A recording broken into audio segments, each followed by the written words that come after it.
Welcome to the Daily Beast Show, episode 105. Smashing along, we got Chris Wilkinson in the house. Chris is a new father, which is absolutely over the moon about. I've met his little one, it's fantastic. And he's been changing the world through sound vibration and sound healing, which I've also had the pleasure of experiencing up here on the Sunshine Coast.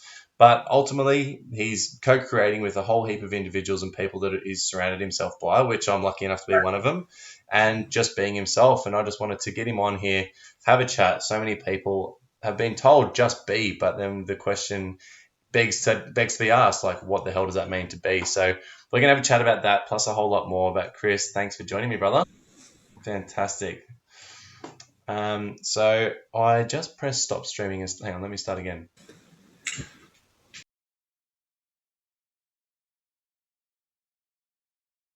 Welcome to the Daily Beast Show, episode 105 with Chris Wilkinson. So awesome to have you on here, brother. And guys, for you guys that don't know Chris, he's changing the world through his sound healing here up on the Sunshine Coast. He's co-creating with a whole lot of amazing individuals, and I just wanted to get him on here and share with you guys what it means to be, because a lot of us are told just be, simply be, but then the question begs to be asked, what does that even mean and how do I do it?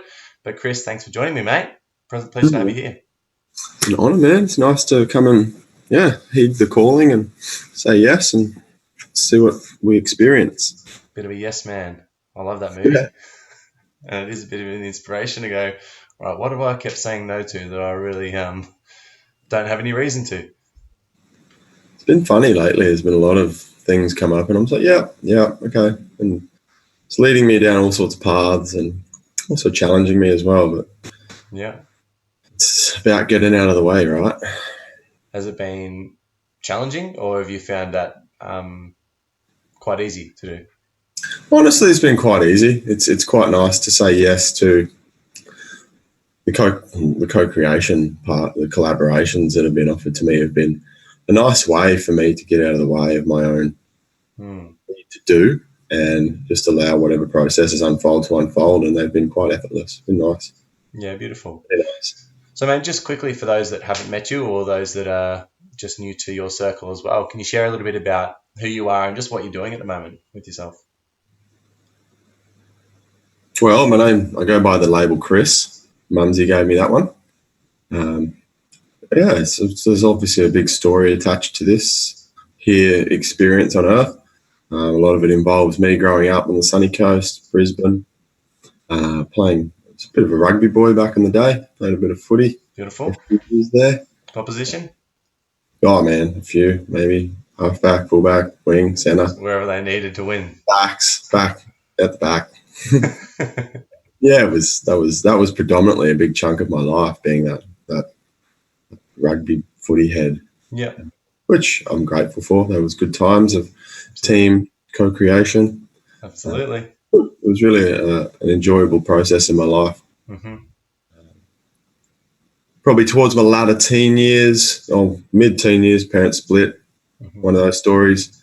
Latter teen years, ended up in going through I'm an electrician by trade, so I went through that. Yeah.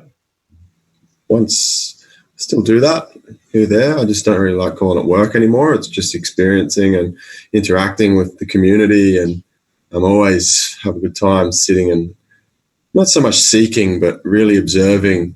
There's always a deeper reasoning behind experiences with the individuals of the community that I get to have, and there's always these beautiful little underlying gifts that come.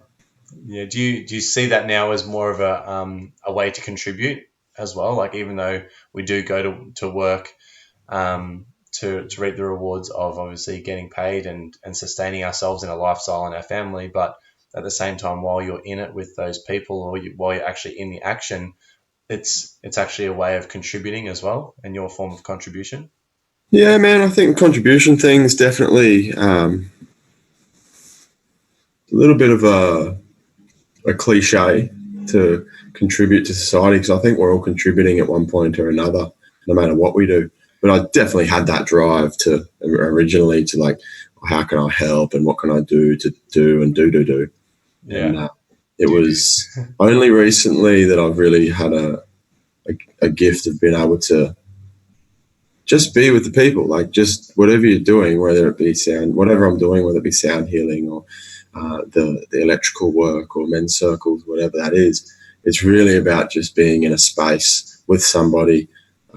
There's these all sorts of dramas that go on in our mind, in our head and ego that prevent trust and all that sort of stuff. But honestly, when an interaction occurs with an individual and another individual, when that person feels comfortable, it's like the barriers come down and you can have some really beautiful, I've had some really beautiful experiences with all sorts of walks of life. And I think that electrical work really opens up another avenue of interaction with society that I would not normally be a part of.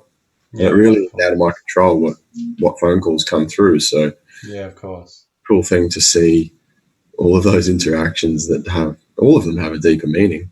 Of course. Oh, yeah. They've all just got a beautiful experience, really. I'm glad you brought up that cliche about contribution, although it definitely has its part to play for what it is. But at the same time, like we are always, it's just always happening. It's not like we need to go out there and seek to contribute to something, because there's always that give and receive is just constantly in play. There's never out of balance or one more than the other, but I find it's always there. Happens with our breath. That's right. Giving back CO2 to convert to oxygen for trees and receiving the oxygen from the trees as a microcosm. That's an exact thing, as you said. It's definitely separating from the ego has given me a nice way of interacting without that idea that Chris is doing anything. I'm really just experiencing it. I love it. And I can relate as well to just really appreciating that the multitude of experiences with people that you maybe would never have had the opportunity to. And that's essentially what I started this show for as well, is because I found myself having just so many beautiful, amazing conversations with just epic human beings, as everyone is, no matter what walk of life they come from. But just my openness and genuine interest and intrigue in people's stories. I found people so willing to open up, and I'm like, this needs to be shared with people. So, yeah, I can relate to that, and that's exactly why we're doing this here right now, is because I just wanted to share that with people as well, and show that it doesn't matter what walk of life you're from or what level of consciousness you might be at, or success in whatever way you want to label that. We're all here on the same path, on the same journey, doing the same thing, and everyone is just phenomenal in their own right, as well as you or the people that are watching who are maybe not sure about that yet as well. Oh man, we're all as equal valuable to this container of life. At the end of the day, we're here to be and experience wholly. And at the end of the day, we're all going to be contributing to the earth by going back into that ether and into the carbon of the earth, or the Celtics, like the book I read, Anam Cara, they really have a strong belief that we are just clay beings heading back to clay, our original form. So really what happens in between is just Play-Doh. Literally Play-Doh, just like some natural, like only vegan, gluten-free, dairy-free Play-Doh. Yeah, of course. So, Brad, tell me what it means to be, like, how, with the limited symbols of language that we have been given to best articulate these concepts, what does it mean to be, in your words?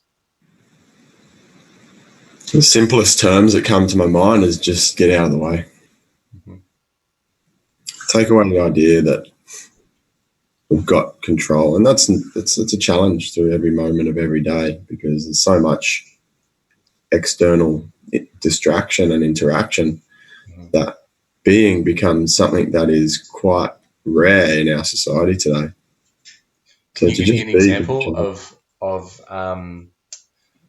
one of, if you can't think of like the precipice for this lesson for yourself, but an example, or a pretty pertinent example for yourself, that really came up for you when you were made aware of this and the challenges that came up for you to really put this into practice and embody this? I don't think it's definitely a day-to-day practice. It's for me,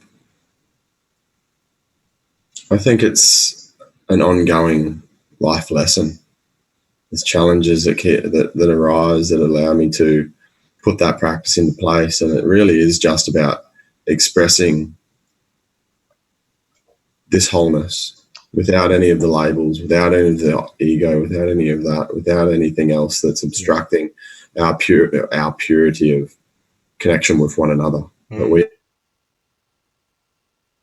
are just God's children experiencing this walk, this journey together. And the more we come together, the more that I find peace in that, and the more truth there is. Yeah. That comes into it a large part, truth. Mm-hmm. Can you elaborate on truth for me as well, and for, because that's another term that is thrown around like an airy fairy word. Yeah. What truth are you talking about? There's one truth I get in life. One thing I know is that we're here for a period of time. We're only here temporarily. Our spirit may be here eternally. But truth in an expression may just be an expression of the self without, as I said, the labels. Mm-hmm. It's an expression of the individuality, but without separation. There's no separation there. I don't want to disassociate that we're one and the other, and I'm this and you're that, because I definitely have heard an analogy recently about redwood forests, and that redwood forest analogy, that every redwood being its own expressive self. Or if I use a better term, maybe the ocean and waves. Imagine being a wave, or we act like we are just the wave, yet we are a part of the ocean. And we miss the point when we think that we're this or that. And there's a disconnection there when there's a vision put on the waves rather than the whole. Yeah, and that doesn't take away from the fact that there are waves. Absolutely. Themselves. Yeah, without a doubt. I completely agree with you. As you said, and as I said before, waves come, swell comes and goes, and sometimes the ocean's flat.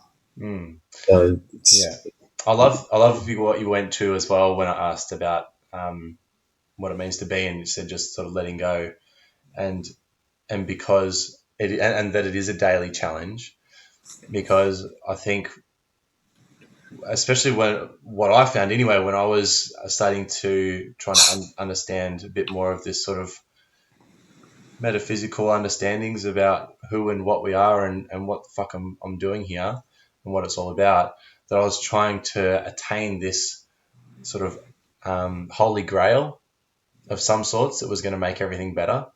But again, tying it in with the waves is perfect, because what I continue to find is that it is that sort of attaching to something and then practicing letting it go, and then attaching to something else and practicing letting it go.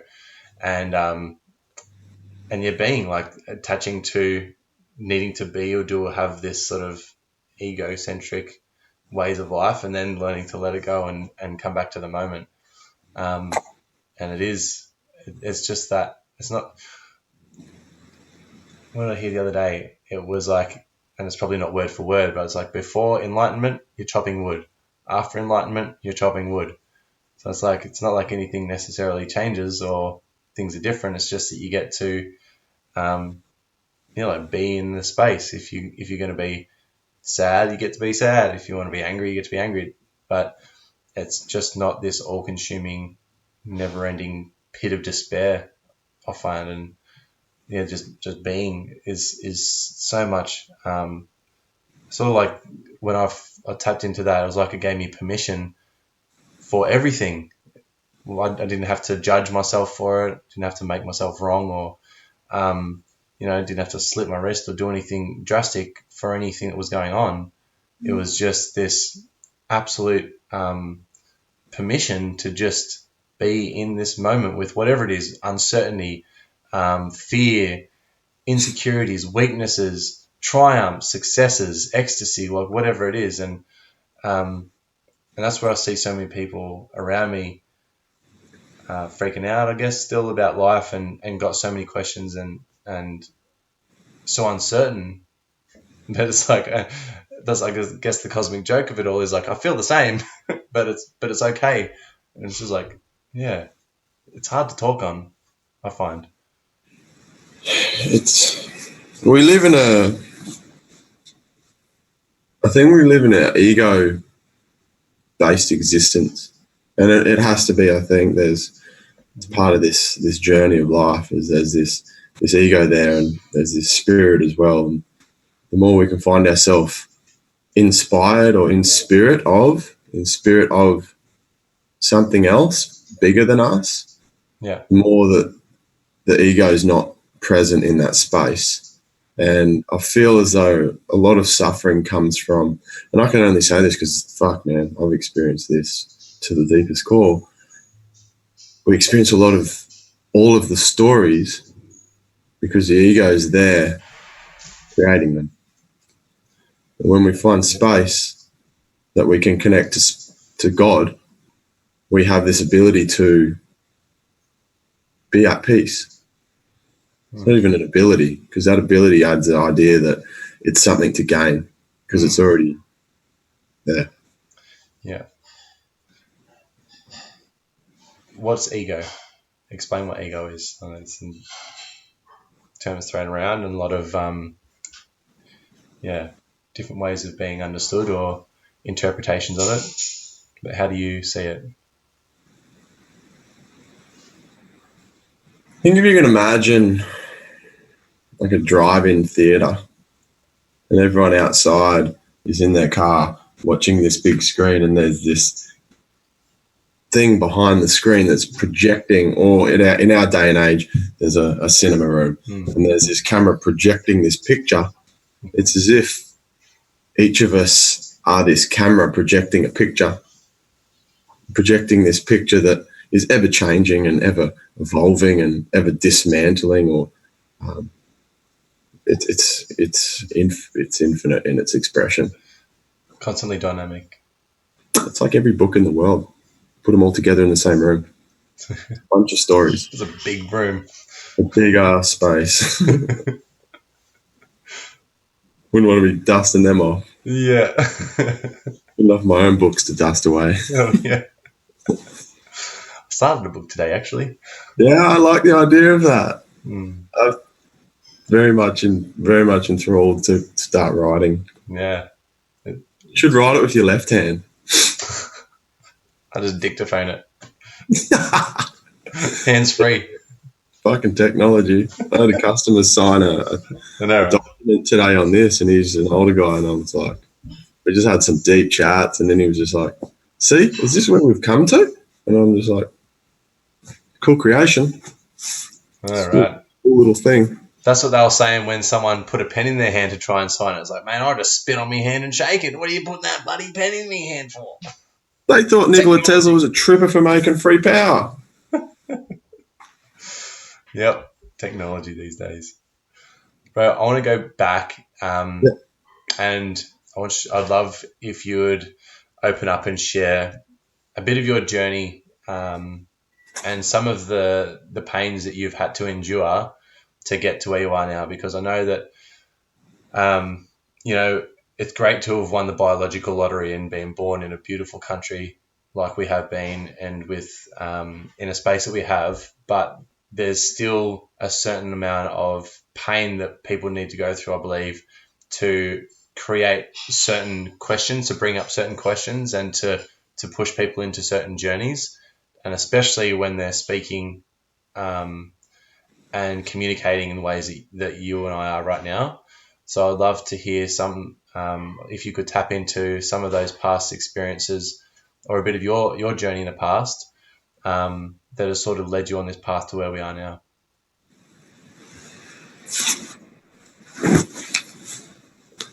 Can you reiterate the question again?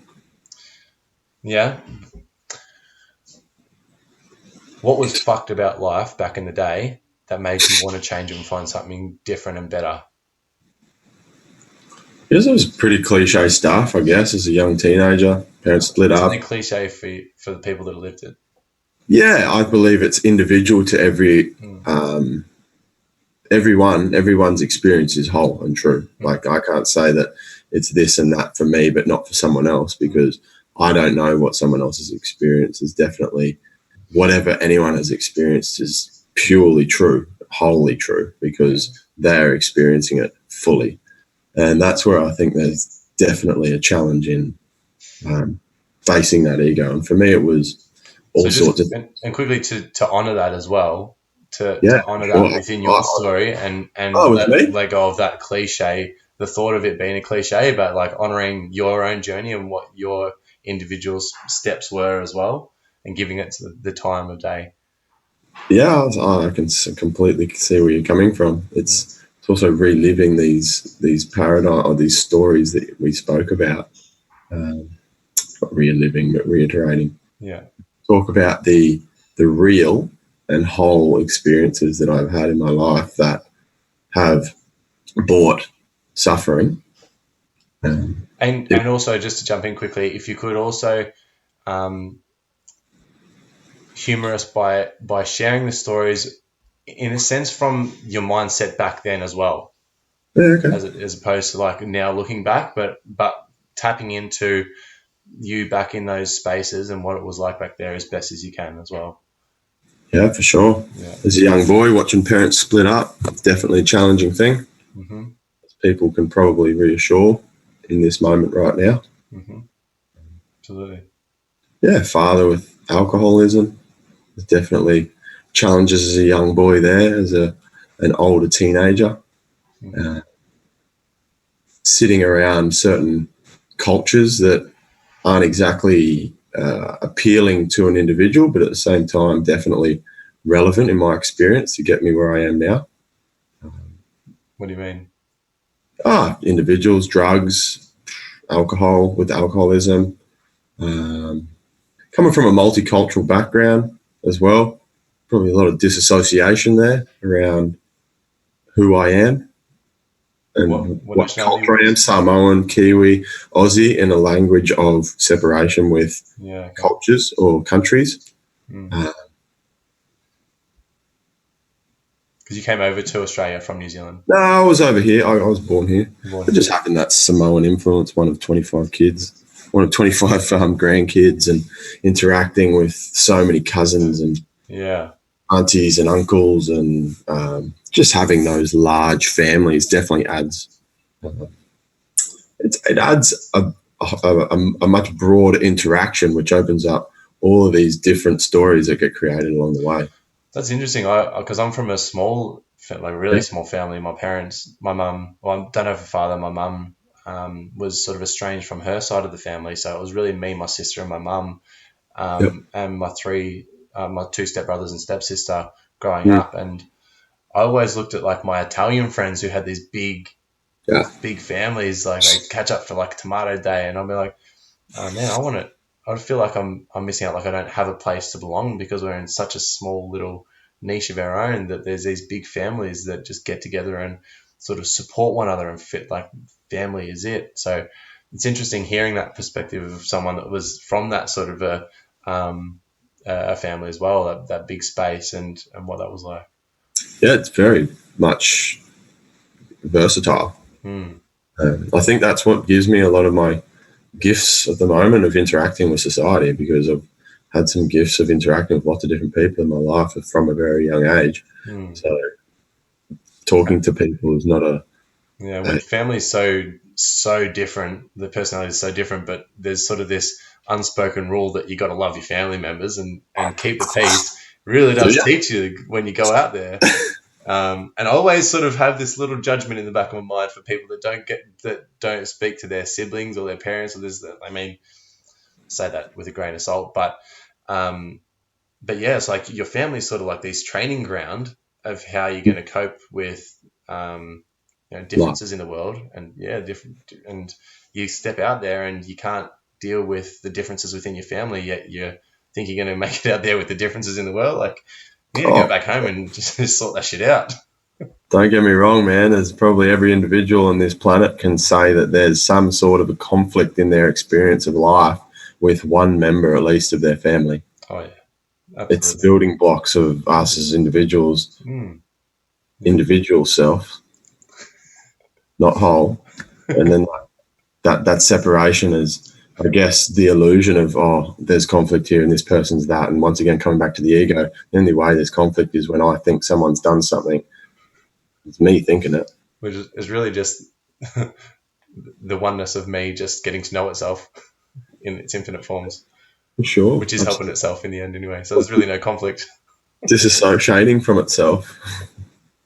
But anyway, back to growing up. But family, definitely family and growing up, there was, I can't say that I've had these big, huge, and I've said this a couple of times, there's not a massive moment of suffering that has brought upon a big awakening to get to some point. There's definitely been a lot of gifts along the way, been a lot of blessings along the way that I've been gifted, that have opened up a new world for me. Thinking about an awakening was more of an experience of observation, working in different places around the world and seeing what governments are doing, like what we're doing to other humans and how we're interacting with other humans, and everywhere from refugee centers to just traveling around the world, seeing that there's this disassociation path that we've chosen to take, where we've created this 2, 3, 4, everyone else, and separation. How old were you when you began that journey? Left. Honestly, I think I started really looking at what might be like what the fuck when I was about 20, early 20s. I was working over in Nauru, building a refugee centre for the country, and probably should be zipping my mouth because I signed some confidentiality statements, and that was the first thing where I went, what the fuck is this? Why am I signing a confidentiality statement? Oh, you're not allowed to speak about this outside of this world, these fences. Oh, why? Oh, because, okay, now go back to work. So there was definitely like this conflict of like, well, hang on a minute. The inner rebel was going, what the fuck? What's going on? And then just through experience and what seeing firsthand some of the interactions, there was definitely some challenges and not challenges. There was definitely seeing conflict and how we treat one another and subculture and create separation in that small compound or macrocosm. There in lie the questioning. And from then on, I think I came back from that place, had a lot of money, and then just sort of went offline for a while and really just dove into what's going on here. Went through a pretty quick spasm of the conspiracy theorist thing, that label, and that lasted not long. What was the most intriguing one you came across in that time? Conspiracy? Yeah. Oh, fuck, man, I don't know. There's some random shit from giants to reptiles to what else? I don't know. Like, I can't say that Conspiracy is just another label. It's just a thing, and it's they are conspiracies. May be real, may not be real. Could possibly be real. Like, honestly, some of the gifts people walk this earth like Jesus did. Like that dude, and that's not coming from Jesus' story of the Bible. This is coming through this other man who experienced life, went and sat in India for years of his life, grew up in the east, the west, traveled to the east, came back and went, guys, what are you doing? Got this all wrong, and then was condemned for that. And it's just another dude performing miracles and sharing and walking this path that we've once again, I think you said it before, put on a pedestal that is someone separate to us. I think we're all men. We're all like humans. If we look at, there's so many people like him that have walked this planet and really walked with a message that disrupts everything in its path. And it was really a connection to something greater. And it's really that spirit connection. And Yeah, it's Christ connection.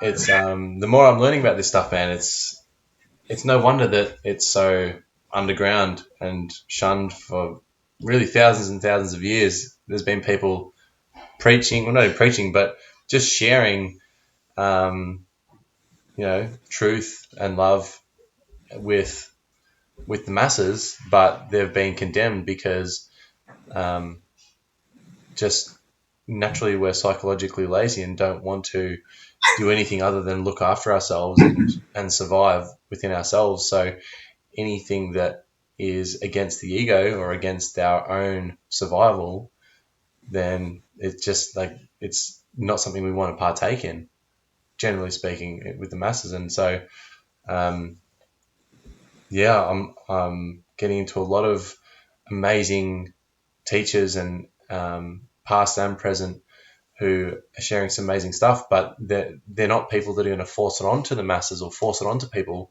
that just realize that they're just being. So they're happy to share, but they're not going to force it upon anyone. And No, I don't think there's any need to force anything on anyone. At the end of the day, the only one that wants to force something, once again, is that ego self that wants someone to validate it and confirm its existence. And the more that it's confirmed, the more deeper and more strength it holds. yeah, I would say it as something separate again. It's a part of the whole experience, and there's definitely there's a play there of awareness of the ego and awareness of something else, God maybe. God. well, God in it's a that wave again, isn't it? non-Bible sense. Yeah. Oh, that's actually.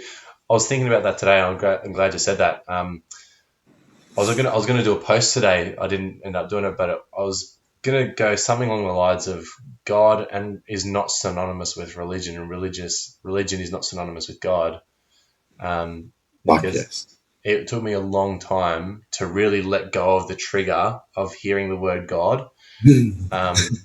It was a long time. Like I went to Catholic school for high school. Wonderful. Went like mum took me to a few churches in primary school days, right? But I always thought, man, these guys are full of shit. Like something didn't stick right. I just never sat with me. Not to say it's all full of shit, but that's just the way I felt back then.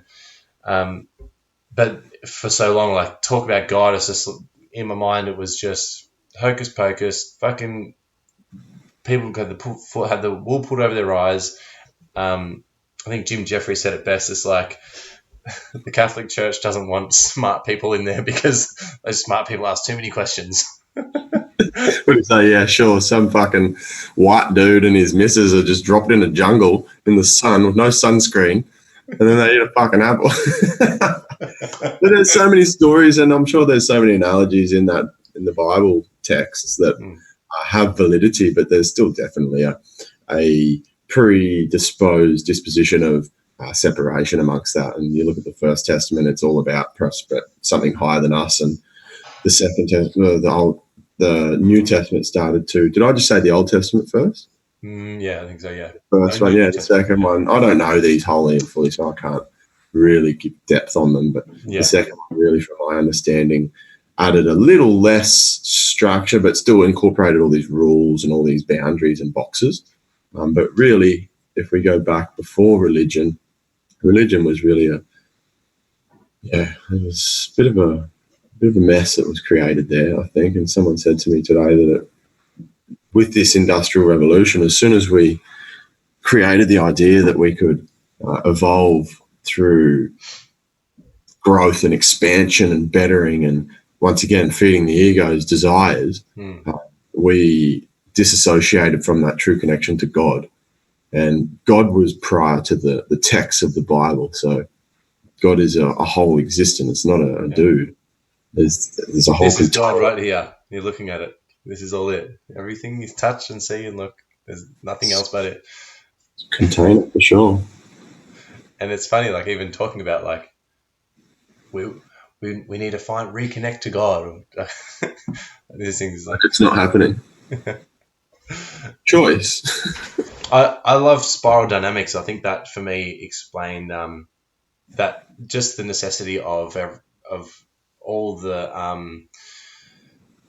the stages of society's growth and evolution. And so it's not that now I look at religion as being wrong or, Dreamtime Aboriginals as being wrong, but I look, and I'm actually reading The Hero with a Thousand Faces by Joseph Campbell, which is Oh, essentially, cool. That cool. I don't know about him. I've yeah. never read the book though. So, and this is again like he studied mythological times, a lot of different cultures and religions, um, and that's how I look at everything, not just religion, but even what's going on here between us and what we call real life it's a metaphor for the ultimate truth that we speak about before, or everything is just a fractal or a metaphor for the one thing. And so, it's not like I need to make out like that story is wrong. It's that story Well, is what it is, and it's beautifully true. yeah, True to so many people. yeah, How can we take away that from someone when we are experiencing this with them as them? yeah. Like taking away something from myself. It's like asking, is Santa real? Sorry? It's like asking, is Santa Claus real? He's real to the individual that thinks he's real. But even just the fact that we're bringing him up is real. He's real. He's here. We've spoken the word. Yeah, is that We've spoken the word of Santa Claus. You should see my father-in-law. That motherfucker looks like Santa. Santa Claus. He's real, goddammit. I want to get into expression because I know, like, you're a sound healer, right?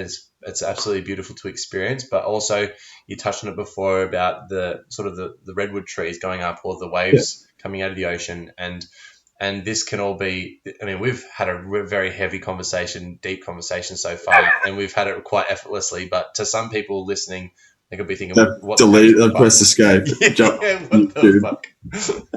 So I want to get a little bit more grounded and talk about expression, and that's the second E. So we've done the B in the daily B, right, which is belief, and what your beliefs are, what you're believing, and believing in yourself, right? I like that play on word. It's believing yourself, but not yourself. It's yourself, as in the absolute.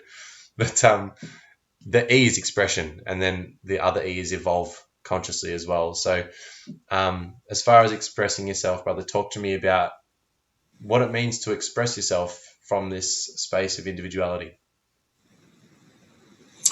You touched on truth before. There's anything that's got a true meaning to it. So I had a beautiful experience on the weekend. It was a bit of ecstatic dance. There was a ceremony, there was some dance, and then there was the sound that I got to offer. And I felt that dance was the true expression. And I think anything where there is an opportunity to drop into full expression of this body, once again, separate from the ego. I notice when I'm dancing around, sometimes he comes in and goes, oh God, this isn't right, whatever.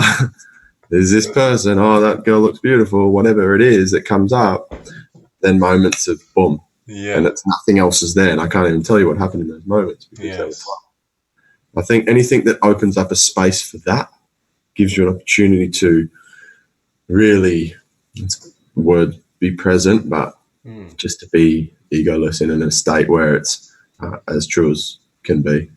So I love to surf. Surfing's great for that.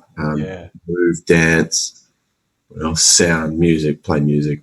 I love finding that space and just playing. Honestly, I set up until recently, I don't play enough outside of space that's held for people to lay in peace and receive beautiful things.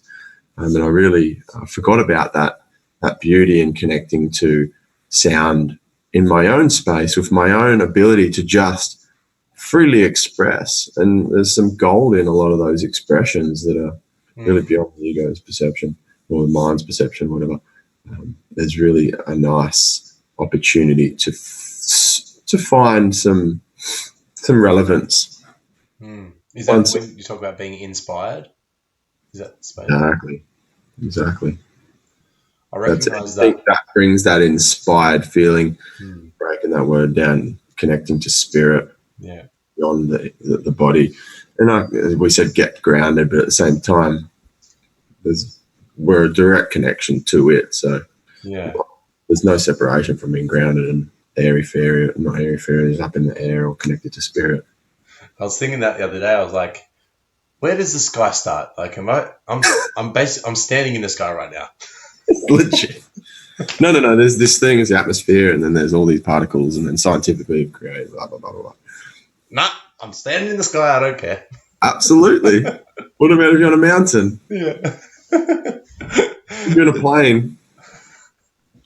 Yeah, definitely. I think there's. Yeah, I don't think there's a big illusion that we're living. That we're living. Yeah. Yeah. Big giant illusion. And there's this idea that we've got this all in the bag, and I'm calling bullshit on all of it, to tell you the truth. And it's going to trigger the. It's done already, though, bro. It's done. It's done already. Like, have you seen What the Bleep? Yeah, I think I saw that a while ago. Way back. It's an old one, but basically they've done these experiments where they've shot particles out of this particle gun. Yeah, the Hadron Collider thing? No, but similar but different. Okay. And basically these particles, when they're being observed, they hit the same spot every time.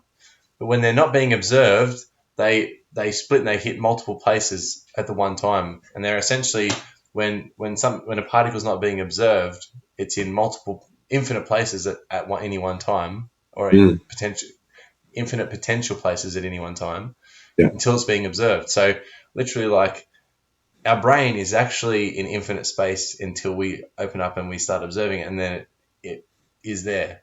So what we think is outside is not actually there, and we observe it to be there.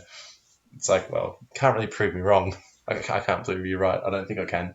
But no, I don't think there's right and wrong, but there's definitely no way that we can come and discount anyone's values and beliefs, because everyone's value and belief is extremely valid.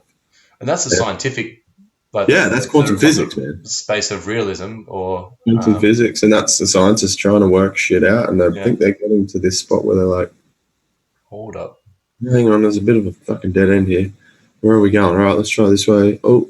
And there seems to be this constant something that's creating a block. I don't know. Yeah, I'm not too savvy on it to comment too much, but I have heard what you just said, exactly that. And I want to get back to expression again. Yeah. Ask another question. So with one of the things that I recognize through doing these videos as well is that when my focus is, I get that inspired space when my focus is outside of myself, actually, like, really genuinely interested in someone or something else outside of me, as opposed to when I'm start to turn inward and start to focus on myself. That's when insecurities and the inner voice starts playing up and that inspiration is lost. But when I'm completely just outside of myself and not attached to I guess the ego.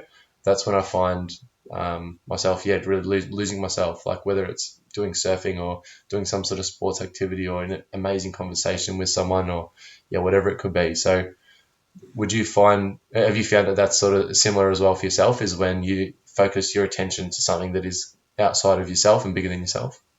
Absolutely. I think it really, as I said, it's a place that you can be with spirit rather than with the ego. It's a place of peace. It's a place of inspiration, as in that feeling of really, really yearning to.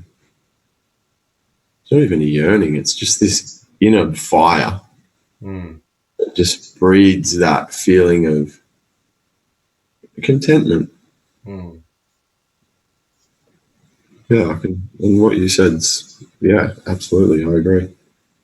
How would you suggest people find that? Because there's a lot of people I know that, I remember myself one day, I'm hearing people talk about passion. I'm like, what the fuck is this passion? Like, I like footy and I'm like picking up chicks, but I don't really have anything I'm passionate about. Like, where do people start? There's always got to be something that you like, I guess. There's always got to be something that you connect to and brings about a nice feeling.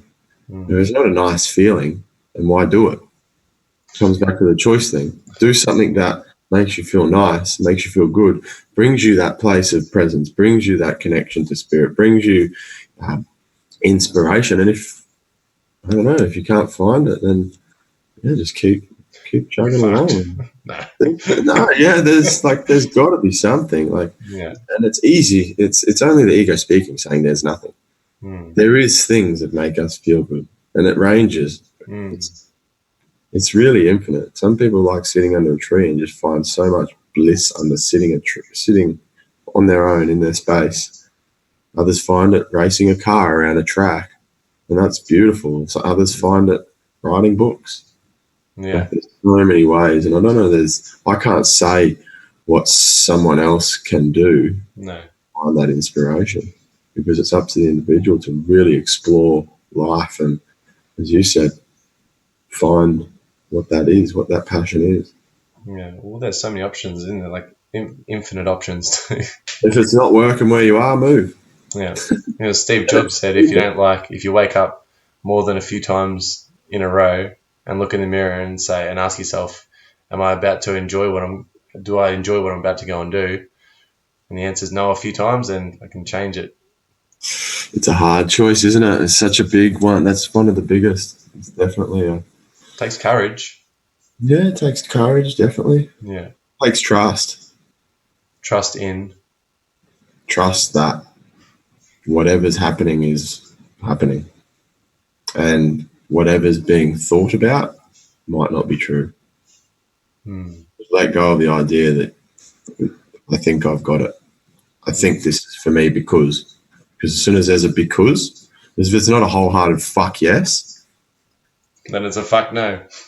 do it. You can do it though. Yeah. I'm not going to say don't do it. Yeah. Go do it because then you'll learn. I think Will Smith said, or someone said, you got to work out who you're not before you can work out who you are. So go and do it. So go and true. do the shit. Yeah.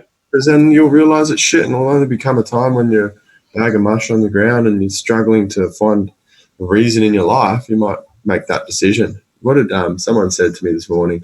One of his favorite people who help other people. When someone would say, "Oh, I don't think I really need this right now," he'd say, "Sweet, walk out, go away. Just come back to me when the pain's too much." Yeah. Brutal, but honest. Yeah. Dang And on. he's only out helping people, but he knows that there's a lot of excuses out there and there's a lot of stories being told. And he's got a really nice knack of seeing the stories playing out. And Yeah. I tell stories on a daily basis, so I'm not here judging anyone. I would like to know that from throughout my life, I catch those stories from time to time as much as possible and just see them as they are and move on with a little bit more grace. Yeah. And they're here to help us and guide us along the way as well. So it's not like they're empty. They're here full of goodness as well and nourishment for some sort of part of us as well. So there's Sure, something man. to be resisted. I love the idea of imagine if let's just say there's this utopian place and we don't work and we just got time. Yeah. Time's even an illusion, but let's just say we've got time and then we've got all this space to interact with one another. And no need to have this and have to make money to pay that. And we just interact with one another. What sort of a place would that be like? And then what would you, not just you, but everyone watching, what would you do in that space? What would you truly do? If you didn't have to pay your bills, you didn't have to do this, you didn't have to do that, blah, blah, blah, blah, blah, how would you live? And it sounds like, oh, yeah, bullshit, you can't just ask that question. But It's a very good question. it's a very much a reality, and they're great. It's not a question to say, oh, well, I'm quit my job tomorrow. It's like, well, just hold those questions in your mind, and when you catch those stories, ask the question. Yeah. And it helps get through those monotonous times. If you feel like you're in monotony, continue to ask yourself those questions. What would I do in the moment right now if I didn't have to be here? Yeah. What Don't will I do when I don't have to be here? What do I want to do when I'm not here? What am I going to do when I'm not here?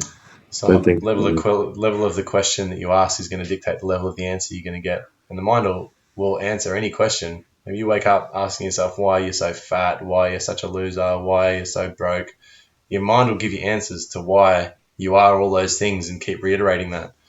But yeah, if you ask those types of questions, like what will I do when I don't have to be here, or what would I do if I had all the money and time in the world, it gives you a pretty good indicator pretty quickly as to what you're really passionate about wanting to do and what you can start striving and working towards, because nothing's stopping you. Yeah. Try. Yeah. There's definitely ask yourself first of all who you're asking, and then It's a whole nother kettle of fish. yeah, don't even get Try asking God and stop asking the ego, Mm. because there's a continuous back and forth challenge of interacting with that space of separation Yeah. versus surrendering the idea that, like I said in the beginning, being in control and having got it, ask something higher than you. That if you don't want to give it a label, you don't want to label it this and that, just ask something higher than you. And don't just expect an answer. Or continue to ask, continue to connect, continue to drop into that space of spirit. Continue to just ask those questions to something beyond you. Because the I asking is really just a construct. It's really just a conditioned little ant walking around on this island that we're all existing on. We're all just a bunch of little worker ants if we choose to be. So Ta-da! I don't even fucking know though. That's the thing.